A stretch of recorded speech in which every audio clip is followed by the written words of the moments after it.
Ողջույն հարգելի հեռուստադիտողներ, եթերում Բուժինֆոն է։ Հաղորդաշար, որտեղ բացահայտում ենք առողջության գաղտնիքներ, խոսում բժշկական կարևորագույն թեմաներից, ինչպես նաև տալիս խորհուրդներ ձեր եւ ձեր հարազատների առողջության պահպանման համար։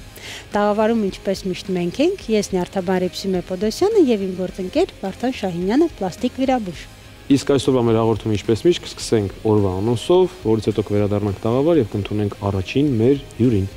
Այսօր դիտեք Որոնք են ամենատարածված օրթոպեդիկ խնդիրները երեխաների մոտ՝ ոտքերի դեֆորմացիաներ, ծուրթաթություն, ստորին վերջույթների երկարության տարբերություն, հարթաթաթություն եւ այլն։ Արդյոք դրանք տարբերվում են մեծահասակների խնդիրներից։ Ինչ խնդիրներ ունեն տեսողության խանգարում եւ տեսողական խնդիրներ ունեցող մարդիկ, ներկայացնում է Առողջապահության համաշխարհային կազմակերպության ներկայացուցիչը։ Նորածնային ինչ սկրինինգներ են իրականացվում ծննդատանը։ Արդյոք դրանք պարտադիր են։ Implantum Aesthetics. Ինչ խնդիրներ են լուծվում այս կենտրոնում եւ ովքեր կարող են այցելել։ Սիրելի հեռուստադիտողներ, հաղորդման առաջին հատվածն է մեր եթերում եւ այսօր մենք խոսելու ենք մի շատ հետաքրքիր թեմայի վերաբերյալ, մասնավորապես երեխաների օրթոպեդիկ խնդիրների մասին, որոնք կարող են լինել լուրջ պատճառ ինչպես երեխաների զարգացման, այնպես էլ կյանքի որակի վրա։ Մասնավորապես այսօր խոսել ենք, թե ինչպես ծնողները կարող են վաղ հայտնաբերել ոտքերի դեֆորմացիաները։ Խոսք կարող է գնալ ինչպես ոտքերի տարբեր երկարության մասին, կարող է գնալ հարթաթաթության, ծուրթաթության եւ այլ խնդիրների վերաբերյալ։ Խոսել ենք, թե ինչպես կարող ենք ճիշտ բուժում իրականացնել եւ իհարկե պետք է պարզենք, թե ինչպես կարող ենք այս ամենը կանխել։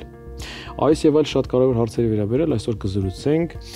Վիգմոր կանանց եւ երեխաների հիվանդանոցի մանկական օրթոպեդ վնասվածքաբան Ադի Մահոյանի հետ, ով իր մասնագիտական մեծ փորձով կկիսվի եւ կօգնի մեզ պատասխանել այս բոլոր հարցերին։ Ողջույն, Ադի։ Բարև ձեզ։ Շնորհակալ ենք հրավերն ընդունելու համար եւ շատ ուրախ ենք ձեզ մեր տաղավարում տեսնելու։ Ես եմ շնորհակալ հրավերի համար։ Եվ առաջին հարցս հետևյալն է. որոնք են ամենատարածված օրթոպեդիկ խնդիրները երեխաների մոտ եւ ինչով են տարբերվում երեխաների օրթոպեդիկ խնդիրները մեծահասակների խնդիրներից։ Տարածված խնդիրները օրթոպեդիկ երեխաների մոտ բավականին շատ են, բայց ոչինչով, գրեթե ոչինչով նման չեն մեծահասակների օրթոպեդիկ խնդիրներից եւ ախտորոշման եւ բուժման տարիքը ընտրելու հետ կապված։ Մի փոքր խոսենք խնդիրներից, կարծում եմ ամենատարածվածներից մեկի մասին, որի մասին դուք կփաստեք ծուրթաթության վերաբերյալ։ Ինչ է ծուրթաթությունը։ Ծուրթաթությունը ներարգանդային կյանքում զարգացող ոտնաթաթի դիրքի շեղումն է, որի պատճառները հստակ հայտնի չեն, հիմնական երկու վարկած է շրջանառվում, մեկը դիրքը ներարգանդային կյանքում եւ երկրորդը գենետիկ, որը հստակեցված չի, սակայն ունենք բավականին շատ բուժառուներ, ովքեր նույն ընտանիքում երկու երեխա կամ տարբեր սերունդներ, հայրը եւ որդին ունենան ծուրթաթություն։ Այսինքն սրանից կարող ենք փաստել, որ առաջացման հիմնական պատճառը ժառանգական է։ Հիմնական պատճառը դիրքային է։ Դիրքային։ Այո, բայց կարող է նաև լինել կարող է լինել ժառանգական, բայց այդ ընտանիքները, որտեղ կան մեկից ավել ծուրթաթիկությամբ բուժառու, շատ հազվադեպ է հանդիպում։ Հիմնականում լինում է առաջին անգամ։ Հնարավոր է արդյոք բուժել ծուրթաթությունը միայն վարժությունների միջոցով, թե նաև մասնագիտական միջամտություն է անհրաժեշտ։ Ծուրթաթիկությունը չէ, բուժվում է միայն մանկական օրթոպեդի կողմից, բավականին հետաքրքիր եւ արդյունավետ մեթոդ կա, որը Հայաստանում օգտագործվում է վերջին մոտավորապես 13-14 տարին, Պոնսետիի մեթոդն է,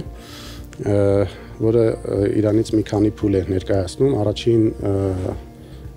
բուժման ձևը դա էտապային գիպսային բուժումն է, որը միջինում 3-4 շաբաթ է տևում, ամեն շաբաթ ավելի շտկած դիրքով գիպս ենք տեղադրում, երբ որ ստանում ենք դեֆորմացիաների շտկում բացառությամբ կրունկի դեֆորմացիայի, որը հնարավոր չէ գիպսով շտկել, դրա համար ընդհանուր ազգայացմամբ փոքրիկ վիրահատական միջամտություն ենք անում, աքիլեսյան ջլի հատում ենք անում եւ գիպսավորում 3 շաբաթ ժամկետով, որ այդ ընթացքում առաջացած դեֆեկտը հատման հետևանքով լրանում է սպիական հյուսվածքով, որը հետո դառնում է լիարժեք ջիլ եւ արդեն ավարտում ենք բուժման փուլը, որից հետո ուղղած ոտնաթաթիկի դիրքի պահպանման փուլն է գալիս։ Դրա համար էլ կան հատուկ կոշիկներ, ոտնաթաթի դիրքը դեպի դուրս դիրքով պահող կոշիկներ, որոնք երեխաները միջև քայլելու տարիք, այսինքն միջինը միջև 1 տարեկան հասակը կրում են գիշեր-ցերեկ, քայլելուց հետո մինչև 3 տարեկան միջինում միայն գիշերային ժամերին կրկնակի դեֆորմացիայից խուսափելու համար։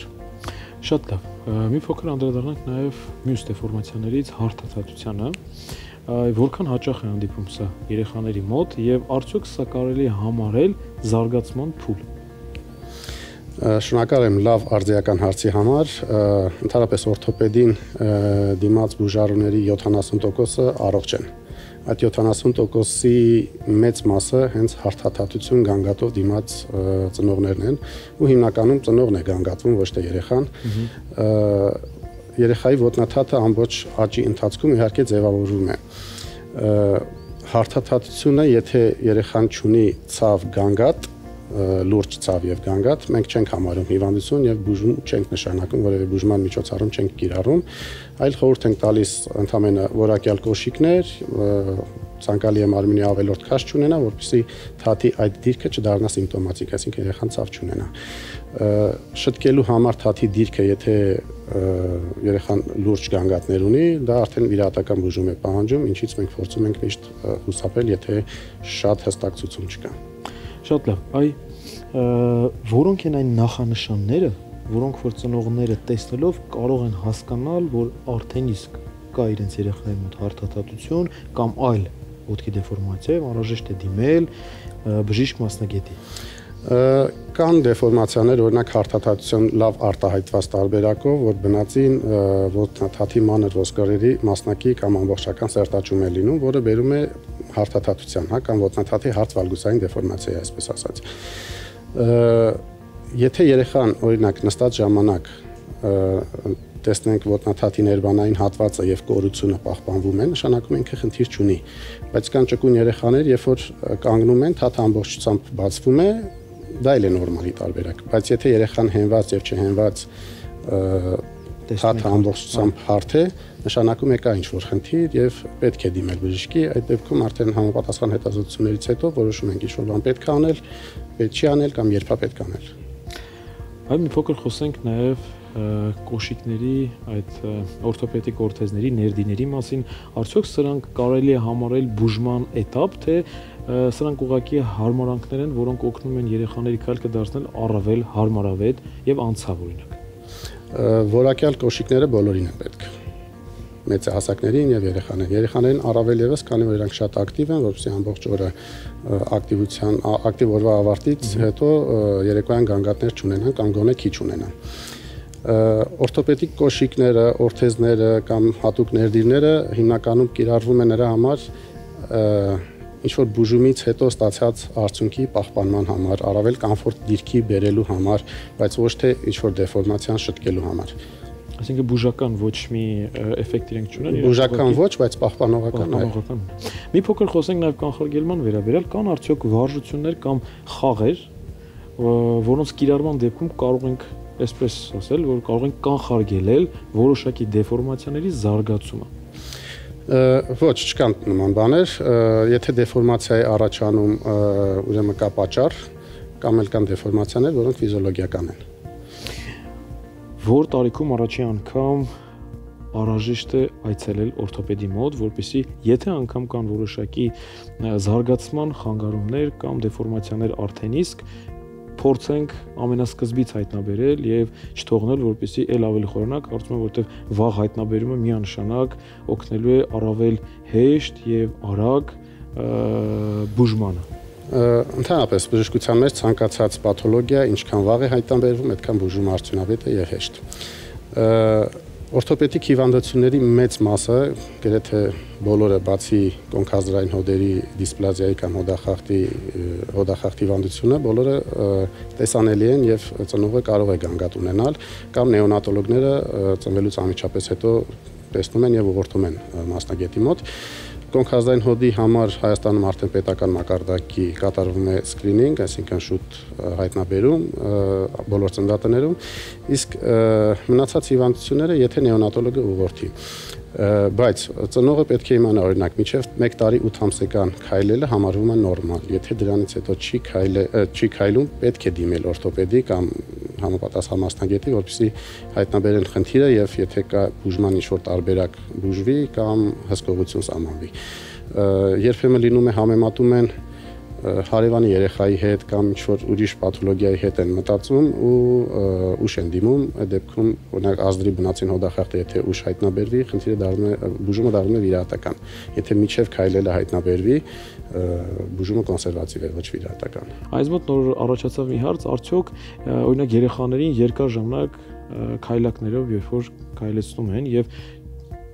մի փոքր շատ ավելի երկար է տևում այս process-ը, սա կարող է ուղղակիորեն ազդել երեխայի քայլքի եւ հետագա զարգացման վրա։ Սովորաբար մանկական օրթոպեդները չեն խրախուսում քայլակների օգտագործումը առողջ երեխաների դեպքում, երեխայի տեղաշարժը, ընդհանրապես զարգացումը ունի հետեւյալ փուլերը՝ գլուխը պահել, նստել, այսինքն մեջքի մկանների կառավարում, չոչի դիրք, այսպես ասած, ընդունել, բայց կան երեխաներ դա չեն անում, բռնվել, կանգնել եւ քայլել։ Երբ որ 7-8 ամսեկանից սկսած ծնողները սիրում են դնել քայլակի մեջ երեխային, որ ինքը կարողանա տեղաշարժվել, երեխան սովորում է առանց քաշը զգալու ոտքերը քայլ գցել եւ հետագայում երբ որ փորձում ենք առանց քայլակի, դա իր համար տարօրինակ բան է։ Դրա համար միշտ խորհուրդ ենք տալիս կամ մանեժի մեջ կամ հատակին գորգի վրա, որ երեխան կարողանա տեղաշարժվի ցանկացած ձևով։ Օրինակ, երբ ծնողները փորձում են բռնած երեխային քայլեցնել, սա ինչ պրակտիկա է։ Սա ճիշտ պրակտիկա է, թե ամեն դեպքում պետք է երեխան ինքը փորձի կանգնել եւ ինքը փորձի կատարել ինքնուրույն առաջին քայլը։ Երբ երեխան փորձում է սկսել ինքնուրույն ինչ-որ բան անել, այդ դեպքում օգնել ձեռքից բռնել, որ ինքը մի քիչ վստահություն ունենա եւ փորձի ինչ-որ բան ինքնուրույն անել, իհարկե դա լավ է, բայց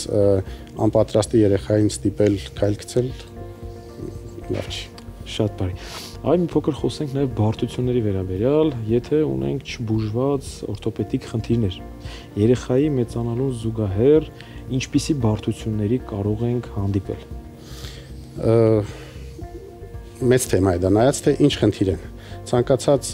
օրթոպեդիկ խնդիր 8 տարեկանի մոտ մի ձև է բուժվում, 14 տարեկանի մոտ մի ձև է բուժվում։ 12 տարեկան աղջիկ մի ձև ենք բուժումը փորձում կազմակերպել, որտեղ իր աճը ավելի շուտ է ավարտվում, քան օրինակ 12 տարեկան տղայի մոտ։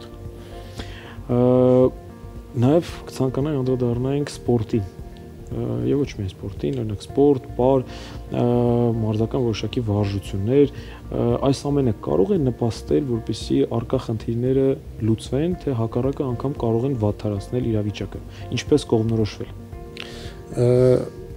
Եթե երեխան առողջ է, ոչ մի սպորտ, եթե ոչ շատ տրավմատիկ է, ոչ մի վնասակար ազդեցություն չի կարող ունենալ, ընդհակառակը ընդհանրապես մկանային ուժը պահպանելը, սպորտային ակտիվությունը օրթոպեդների կողմից շատ է խրախուսվում։ Բայց կան օրինակ սպորտային տեսակներ, օրինակ ֆուտբոլը, որը բերում է կոնտակտային սպորտաձև է, որի տրավմատիզացիան բավականին մեծ է, երեխաների մոտ կարող են ունենալ այնպիսի խնդիրներ, որը հետագայում ինչ-որ բուժումների կարիք ունենան։ Ձեր խորհուրդները այն ծնողներին, ովքեր ցանկանում են եւ անհրաժեշտ է, որպեսզի իրենք լսեն եւ իմանան, թե ինչպես է հարկավոր վաղ հայտնաբերել հնարավոր առկա ոտքի օրթոպեդիկ այդ խնդիրները, դեֆորմացիաները։ Օրինակ նոր քայլել սկսող երեխաների մոտ, եթե նկատում են ոտքերի օյաձև դեֆորմացիա, որը բնական է, համարում ենք ֆիզիոլոգիական, դրան ուշադրություն կարող ենք չդարձնել, բայց երբ որ երեխան սկսում է քայլել եւ գնալով այդ դեֆորմացիան շատանում է, ոչ թե նվազում է, իրականում պետք է նվազի, եթե կա հիվանդություն, ուրեմն պետք է շատանա, այդ դեպքում պետք է դիմել եւ օրթոպեդի եւ մանկաբույժի։ Աղջիկ երեխաների ծնողներին պարտադիր խորհուրդ ենք տալիս, նույնիսկ եթե այլ գանգատով են եկել օրթոպեդի մոտ, պարտադիր հետեւել ողնաշարին 8-10 տարեկանից սկսած սկոլիոզի վաղ հայտնաբերման համար, որպեսզի համապատասխան բուժումները արվեն, կատարվեն, որ վիրահատական բուժման կարիք երեխան չունենա, եւ ցանկացած դեֆորմացիա կամ երեխայի մոտ կաղություն, ցավ, հոդում ինչ-որ շարժումների սահմանափակում, դեպքում իհարկե ավելի լավ է մեկ անգամ ավելորդ դիմել, քան բաց թողնել հետագայում բարդություններից խուսափելու համար։ Այն նաև կցանկանայի մեկ հարց ուղղել կապված ստորին վերջույթի երկարության տարբերության հետ կապված։ Այ առաջացման պատճառները ինչպիսին են եւ ինչ է առաջարկում ժամանակակից բժշկությունը։ Վերջույթների երկարության տարբերությունը հիմնականում բնածին է լինում եւ ավելի քիչ է հանդիպում ձեռքբերովի, այսինքն ինչ որ ինֆեկցիոն, տրավմատիկ, գորբոքային, ուռուցքային հիվանդություններից հետո։ Երկու դեպքում էլ բուժման տակտիկան հիմնականում նույնն է։ Նախ եթե օրինակ դիմեցին բնածին տարբերությամբ ստորին վերջույթների 4-5 տարեկան երեխա։ Մենք հատուկ ռենտգեն հետազոտությամբ չափում ենք երկարության տարբերությունները, ինչքան է տարբեր։ Տարին մեկ կրկնելով նույն հետազոտությունը, մոտ 3 տարվա, 4 տարվա արդյունքում կարողանում ենք հասկանալ վերջնական իր տարբերությունը ինչքան է լինելու։ Եվ կախված դրանից առաջարկում ենք բուժման երկու տարբերակ։ Մեկը երկար ոտքի աճի դանդաղեցում կոնկրետ ինչ-որ տարիքում, որպեսզի այդքան սանտիմետրով ինքը հետ մնա աճի ընթացքում, երբ որ երեխան աճը ավարտի, տարբերությունը նվազի կամ հավասարվի։ Դա միջինացված հաշվարկ է, մինչև 1.7 սանտիմետրը համարվում է նորմալ եւ կաղության չի բերում, դրա համար այդ միջինացված հաշվարկները մեր համար բավարար են, եւ երկրորդ տարբերակը, եթե 5 սանտիմետրից ավել է, դեպքում ընդհանուր բոյից 5 սանտիմետր տուժելը լավ բան չի, առաջարկում ենք կարճ ոտքի երկարացնելը։ Լինում են դեպքեր, որ երկու տարբերակները միաժամանակ ենք օգտագործում։ Օրինակ, եթե լինի 12-13 սանտիմետր տարբերություն վերջնական, այդ դեպքում ազդր կամ սրունք մի էտապով կարելի է երկարացնել, երկար ոտքի մյուս սեգմենտը աճը դանդաղեցնել, որ ինքը հետ մնա, այսինքն երկարացման process-ը կարճանում է, իր հավանական բարդությունների ռիսկը նվազում է եւ աճման զոնայի փակելը շատ ավելի փոքր ու հեշտ վիրահատություն է, երբեմն այդ միասին ենք անում, որ շահենք ինչքան որ ուզում ենք։ Անչափ շնորհակալություն շատ հետաքրքիր եւ ինֆորմատիվ զրույցի համար։ Սիրելի հեռուստադիտողներ, կարծում եմ ցանկացած ծնող իր համար եզրակացություն արեց եւ հասկացավ, որ անհրաժեշտ է ի սկզբանե հետևել երեխայի քայլքին եւ արկա նախանշանների դեպքում ուղղակի դիմել բժիշկ մասնագետին։ Քանի որ ինչպես բազմիցս նշել ենք, կանխարգելումը շատ ավելի հեշտ է եւ կանխարգելման դեպքում ուղղակի կարող ենք խուսափել հնարավոր լուրջ բարդություններից։ Հիշեցնեմ, որ մեր հյուրն էր Վիգմոր կանանց եւ երեխաների հիվանդանոցի մանկական օրթոպեդ վնասվածքաբան Ադի Մահոյանը, իսկ այժմ տեղափոխվում ենք խորհուրդ մասնագետից էջ։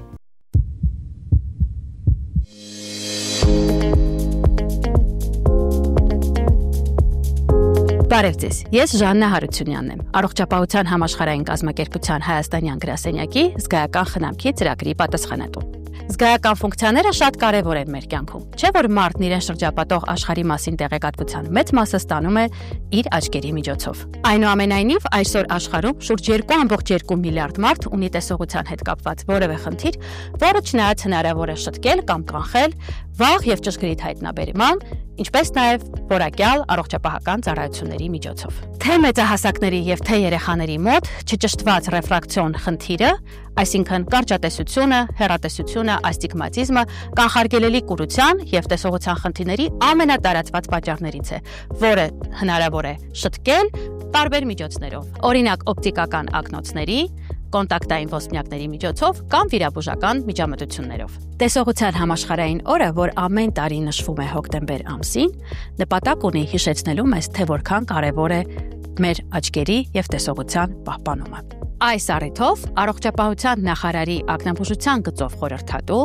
Երևան քաղաքի գլխավոր ակնաբուժ պրոֆեսոր Արտաշես Զիլֆյանը կկիսվի մեզ հետ պրակտիկ խորհուրդներով, թե ինչպես պահպանել մեր տեսողությունը եւ հոգ տանել մեր աչքերի մասին։ Ես այսօր կուզեմ նշեմ մի քանի կարևոր փաստ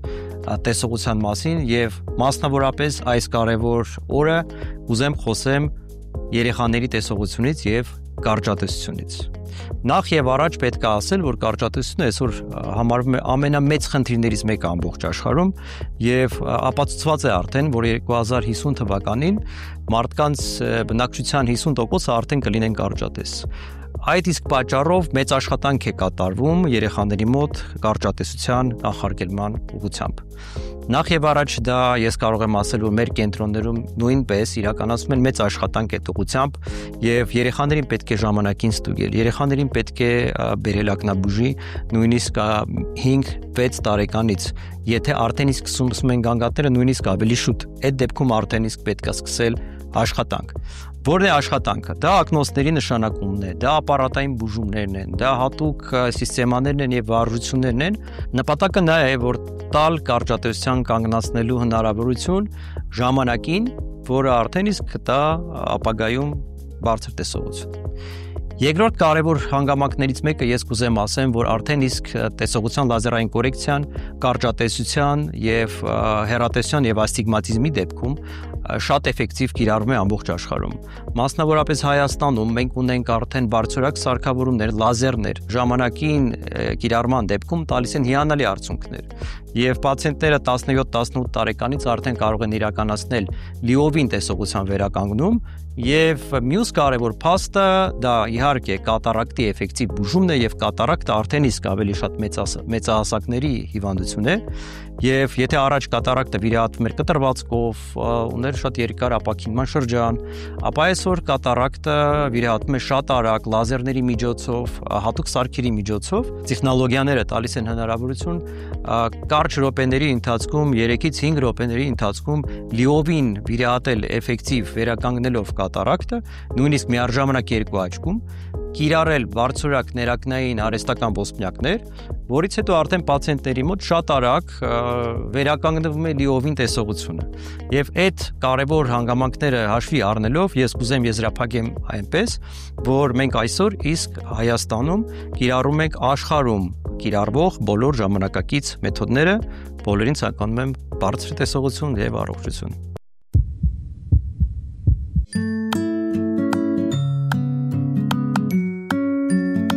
Սիրելի հեռուստադիտողներ, խորհուրդ ծնողներից Edge-ն է մեր եթերում, բայց մինչ մեր հյուրին ներկայացնելը ցանկանում եմ հիշեցնել, որ հաղորդման այս հատվածի մեր հովանավորն է բելգիական Ontex ընկերությունը իր Cambebe ապրանքանիշով։ Բնական կոնցեպտով պատրաստված Cambebe տակդիրները չեն պարունակում պարաբեն, օծանելիք եւ այլ գրգռող նյութեր, ապահովելով ձեր փոքրիկի երկարատև քունը։ Իսկ այսօր ընտրել ենք մի շատ կարևոր եւ հետաքրքիր թեմա, մասնավորապես խոսքը վերաբերվում է սկրինինգային հետազոտություններին, ողջունել ենք թե սրանք ինչ հետազոտություններ են, երբ է սրանք կատարվում, մասնավորապես ինչպես սրանք կարող են կանխարգելել հնարավոր բարդությունները, այս եւ այլ շատ կարևոր հարցերի վերաբերյալ կստանանք պատասխաններ։ Վերարտադրողական առողջության, պերինատալոգիայի, մանկաբարձության եւ գինեկոլոգիայի հանրապետական ինստիտուտի նեոնատոլոգ մանկաբույժ Տաթև Ավանեսյանից։ Ողջույն Տաթև։ Ողջույն։ Շատ ուրախ ենք ձեզ տեսնել տաղավարում։ Եվ առաջին հարցս հետևյալն է. ինչ է սկրինինգային հետազոտությունը եւ ինչու են կատարվում այս հետազոտությունները։ Սկրինինգային հետազոտությունները ինքնին հետազոտությունների մի շարք է, որոնք ուղղված են առողջության գնահատման համար, իսկ մասնավորապես նորածնային սկրինինգների հիմնական նպատակն է հայտնաբերել մի շարք հիվանդություններ, որոնք ցավոք կարող են հետագայում հաշմանդամության եւ նաեւ մահվան պատճառ հանդիսանալ։ Այ որոնք են Հայաստանի ծննդատներում կատարվող սկրինինգային հետազոտությունները։ Հայաստանում կատարվում են 7 հիմնական սկրինինգային ծրագրեր, որոնք ուղղված են բնածին եւ ժառանգական հիվանդությունների հայտնաբերմանը, որոնք ցավոք նեոնատալ շրջանում չեն դրսևորում կլինիկորեն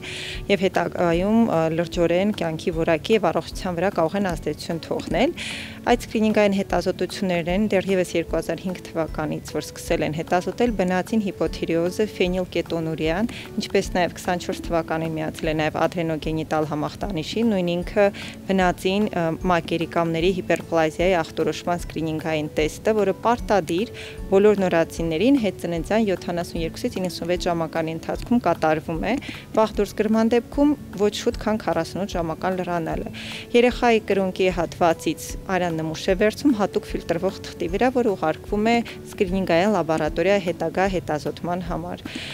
Կարևոր է նրանց վաղ հայտնաբերումը, քանզի 3 հիվանդություններն է կլինիկորեն առաջիկա 6 ամիսների ընթացքում չեն դրսևորվում եւ հետագայում կարող են ծանր հաշմանդամությամբ միանգամից կլինիկորեն դրսևորվել եւ արդեն կանխարգելումը եւ բուժումը տեղին չլինի եւ ինչ որտեղ նաեւ ուշացած։ Մյուս պարտադիր սկրինինգային հետազոտություններից է սրտի բնածին արատի սկրինինգը հայտնաբերման որը հիմնականում կատարվում է հետծննդյան 24 ժամական լրանալուց հետո պուլսօքսիմետրիայի օգնությամբ։ Այսինքն աջ-վերին վերջույթի պրեդուկտալ եւ ցանկացած այլ վերջույթի պուլսօքսիմետրիա է կատարվում, բնականաբար չմոռանալով սրտի աուսկուլտատիվ գնահատման մասին եւ նեոնատոլոգի զննման։ Տվյալները վերլուծվում են նեոնատոլոգի կողմից եւ բնականաբար ծնողին տեղեկացվում է եւ ընթացքը եւ արդյունքները։ Մյուս սկրինինգային հետազոտությունը դա լսողության գնահատման սկրինինգն է, աուդիոմետրիայի միջոցով լսողության շեմն է որոշվում աուդիոմետրի օգնությամբ, եթե ստացած տվյալները մտահոգի չեն կամ կասկածելի, նորից ուղարկվում է նեղ մասնագիտական կոնսուլտացիայի սկրինինգային կենտրոն լսողության շեմը ավելի ճշգրիտ որոշելու համար։ Մյուս պարտադիր սկրինինգային հետազոտությունը 20 թվականից բոլոր նորածիներին արվում է կոնքազդրային հոդի բնածին հոդախախտի հայտնաբերման համար ուլտրաձայնային հետազոտություն, որը ուզում եմ շեշտել բոլոր ծնողներին, որ ոչ ցավոտ է, ոչ ճառագայթում է եւ ամենակարևոր հանգամանքը, որ չբարուրեն երեխաներին։ Կոնքազդրային հոդի բնածին հոդախախտը ինքնին կոնքի ոչ ճիշտ զարգացման հետևանք է, որը կարող է պատճառ դառնալ ասրի գլխիկի հոդախախտի եւ ժամանակին հայտնաբերումը, այսինքն մինչև 3 ամսական հայտնաբերումը եւ օրթոպեդի դիմելը կարող է կանխել այնպիսի բարդությունների առաջացումը, ինչպիսին են կաղությունը, քայլքի խնդիրները, ինչու՞ չէ նաեւ տարբեր հոդախախտային ձևախախտումները եւ ժամանակին դիմելու դեպքում կարող ենք ավարտել բուժումը կոնսերվատիվ եւ վիրաբուժական միջամտության անհրաժեշտություն չլինի։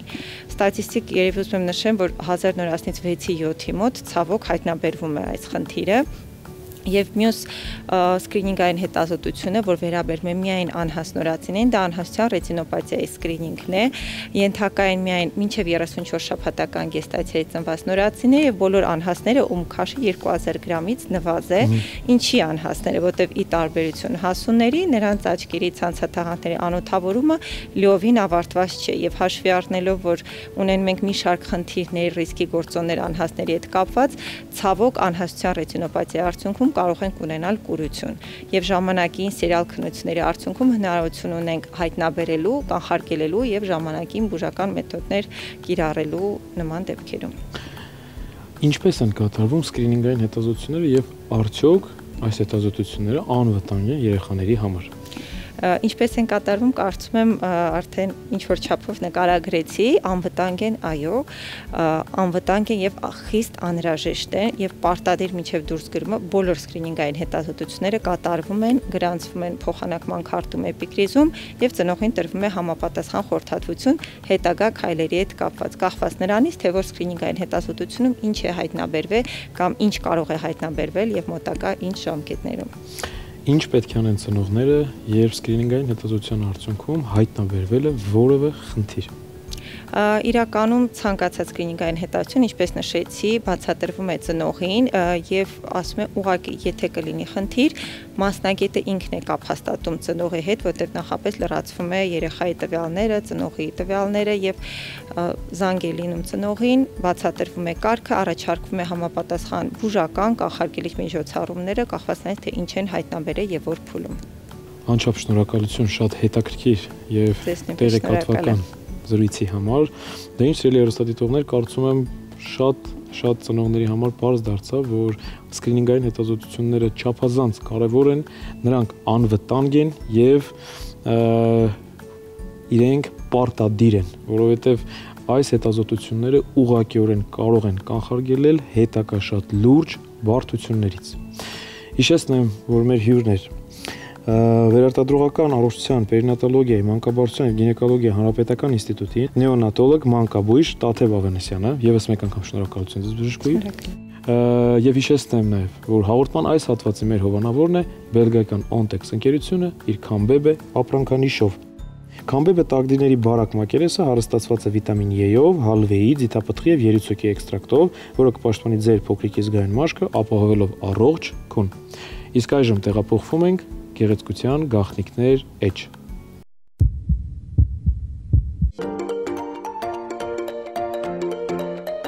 Ողջույն հարգելի հեռուստադիտողներ, այս պահին գտնվում ենք իմպլանտում էսթետիկ բժշկական կենտրոնում, այսօր ունենալու ենք մի փոքր առանձնահատուկ հանդիպում, քանի որ զրուցելու ենք կենտրոնի հիմնադրման, մատուցվող ծառայությունների մասին եւ իմ զրուցակիցն է կենտրոնի հիմնադիր տնօրեն, բժիշկ, դերմատոլոգ, կոսմետոլոգ եւ ռադիոլոգ Ելենա Ադամյանը։ Ողջույն, Բժշկուհի Ադամյան, ինչպես միշտ շատ ուրախ եմ հենց ձեզնից լսել կենտրոնի հիմնադրման մասին, եթե կարելի է մեկնաբանեք ինչպես միտք ծագեց, ինչպես հիմնադրեցիք կենտրոնը։ Իմպլանտում կլինիկան դեռևս 10 թվականից ինքը գործում է, բայց որպես ստոմատոլոգիական կենտրոն, 18 թվականից կենտրոնում արդեն բացվեց կոսմետոլոգիական բաժանմունքը եւ քանի որ պահանջարկը արդեն այս առումով պացիենտների կողմից շատացան, որոշեցինք, որ պետք է ընդլայնել ծառայությունները եւ ունեինք տարածքի խնդիր եւ այլևս տվյալ կլինիկայում չէինք կարող տեղավորվել եւ միտքը առաջացավ ունենալ առանձին էսթետիկ բժշկական կենտրոն եւ արդեն այս տարվա սկզբից կենտրոնը գործում է որպես առանձին էսթետիկ բժշկության կենտրոն։ Որի կապակցությամբ եւս մեկ անգամ շնորհավորում եմ ձեզ։ Խոսենք նաեւ այն ծառայությունների մասին, որոնք այսօր արդեն իսկ կատարվում են, հաջողված են կամ սիրված են ձեր հաճախորդների կողմից։ Մենք մինչ այդ կատարում էինք կոնտուրային պլաստիկա եւ ներարկումային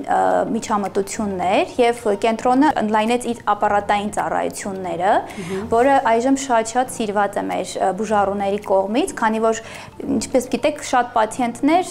չեն նախընտրում ներարկումային պրոցեդուրաները եւ ավելի հակված են ապարատային։ Իսկ այժմ կենտրոնը այսօր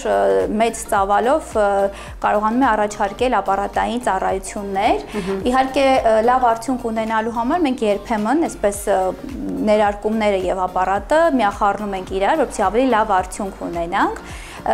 Եվ կարելի ասել պահանջարկը հենց հիմնականում երիտասարդացումն է, խնամված մաշկ ունենալն է եւ իհարկե ընդգծված գեղեցիկ դիմագծերը։ Այսօր կենտրոնները կհամաձայնեք էսթետիկ շատ են, մրցակցությունը իրոք շատ է, ձեր կենտրոնը հատկապես առանձնանում է հաճելի մթնոլորտով, հետադարձ կապով, շատ բայրացական մթնոլորտով, բայց եւ իհարկե պրոֆեսիոնալիզմով։ Խնդրեմ նաեւ պատմեք մեզ առանց ավելորդ համեստության, այո, կենտրոնի առավելությունների մասին, առանձնահատուկ մոտեցումների, որոնք դուք ներդրել եք այստեղ։ Առաջնային կարևորությունը դա բժշկական կրթություն ունեցող անձանց ներառումն է։ Այո, այսինքն այստեղ աշխատում են բացառապես բարձրագույն բժշկական կրթություն եւ միջին բժշկական կրթություն ունեցող անձիկ, պատահական մասնագետ մեզ մոտ չի աշխատում, ինչը շատ կարևորել եմ ես հենց առաջնայինը, անվտանգության կանոններից ելնելով։ Երկրորդը մենք սիրում ենք անհատապես մոտենալ պացիենտներին, այսինքն ստանդարտ պրոցեդուրաներ երբևէ չենք առաջարկում, լսում ենք գանգատները, տեսնում ենք խնդիրը եւ փորձում ենք ոչ թե արհեստական ինչ-որ դիմագծեր հաղորդել, այլ վերադարձնել այն հինը, որը կորցրել էր, եթե խոսքը գնում է հակատարիքային խնամքների մասին եւ իհարկե այն խնդիրները, որոնք կոմպլեքսավորում են մեր բուժառուին, ավելի ընդգծել, ավելի գեղեցկացնել։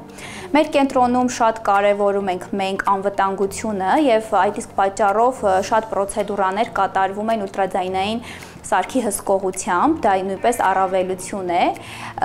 եւ իհարկե շատ ունենք ախտորոշման, մոտեցումներ, որտեղ երբ որ բուժառուն մեզ մոտենում է, միանշանակ մենք առաջարկում ենք սկզբնական ախտորոշում կատարել, նոր արդեն անցնել ավելի խելամիտ պրոցեդուրաների։ Սրանք ակտուալ ծառայությունների մասին ես գիտեմ, որ իդեպ կարող եմ փաստել, որ յուրաքանչյուր այցի ժամանակ տեսնում եմ, որ ինչ որ մի նոր ծառայություն կամ մոտեցում ձեզ մոտ պարտադիր ավելացվել է, կարծես թե ձեզ մոտ մշտական պրոգրեսի եւ առաջընթացի մասին է կենտրոնը, ինչպիսի պլաններ կան, ինձ հետաքրքիր է վերջին նորամուծությունը կամ նոր միջամտությունն ու պրոցեդուրան, որ դուք հաջողությամբ արդեն ներմուծել եք ձեր ծառայությունների ցանկ, որն է եղել եւ դեպի ուր է գնում իմպլանտում էսթետիկ կենտրոնը։ Ես ուզում եմ նախ հավելել, որ կենտրոնը միայն էսթետիկ բժշկության մասին չէ, այստեղ մենք ունենք ներառված նաև այլ բժիշկներ,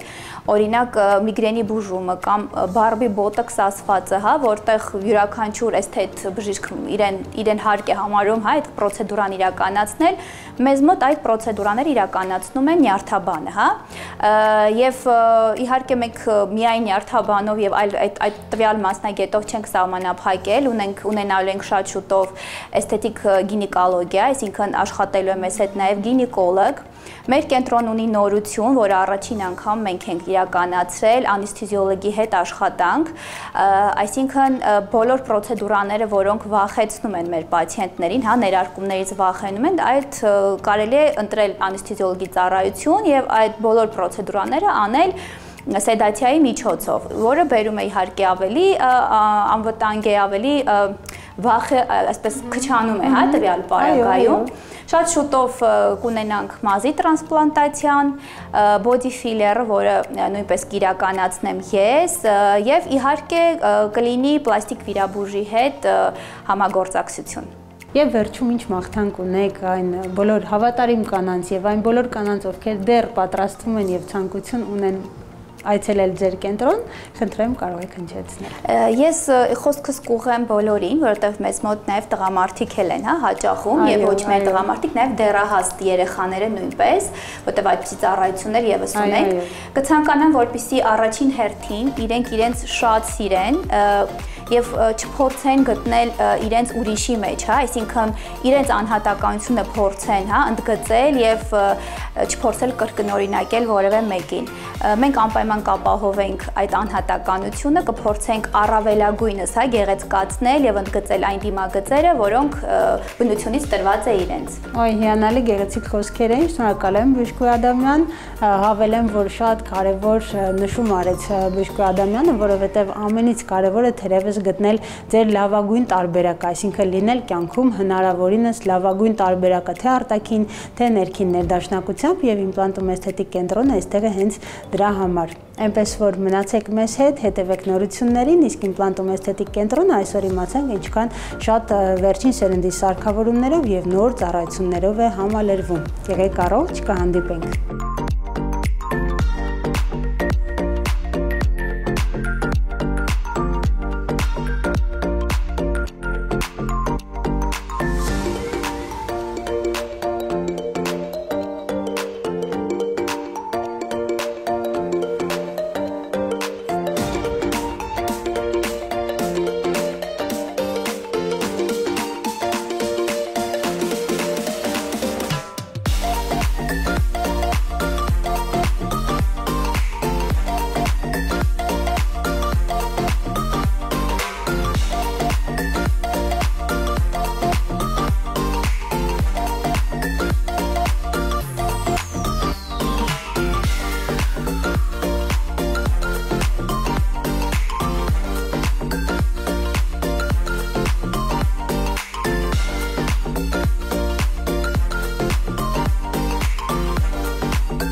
Հարգելի հեռուստադիտողներ, այսօր պատրաստել էինք այսքանը, մինչ թեմաների ամփոփումը հիշեցնեմ, որ մեր եթերները կարող եք դիտել նաև YouTube-յան ալիքով, ինչպես նաև կարող եք գրել մեզ հաղորդագրություններ թե Instagram-յան, թե Facebook-յան էջերում եւ մենք պարտադիր կանդրադառնանք ձեզ ուզող թեմաներին։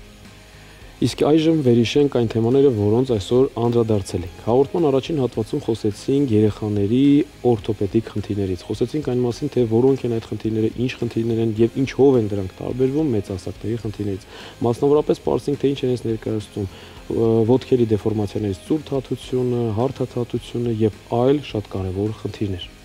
Պարզեցինք, որ հոկտեմբեր ամիսը նշվում է որպես տեսողության պահպանման ամիս եւ դիտեցինք մասնագետի ուղերձ այս կապակցությամբ։ Իսկ մանկաբույժի հետ պարզեցինք, թե որոնք են այս կլինիկային հետազոտությունները, որոնք նորածիններն անցնում են ծննդատանը։ Ինչպես նաև այցելեցինք իմպլանտում էսթետիկ բժշկական կենտրոն եւ պարզեցինք, թե ինչ կենտրոն է սա, ինչ է իրենց ներկայացնում, ինչ ծառայություններ են մատուցում, այո, եւ ովքեր կարող են դիմել եւ մոտենալ այս կլինիկա։ Հարգելի հեռուստադիտողներ, այսօր պատրաստել էինք այսքանը, մինչ թեմաների ամփոփումը հիշեցնեմ, որ մեր եթերները կարող եք դիտել նաև YouTube-յան ալիքով, ինչպես նաև կարող եք գրել մեզ հաղորդագրություններ թե Instagram-յան, թե Facebook-յան էջերում եւ մենք պարտադիր կանդրադառնանք ձեզ ուզող թեմաներին։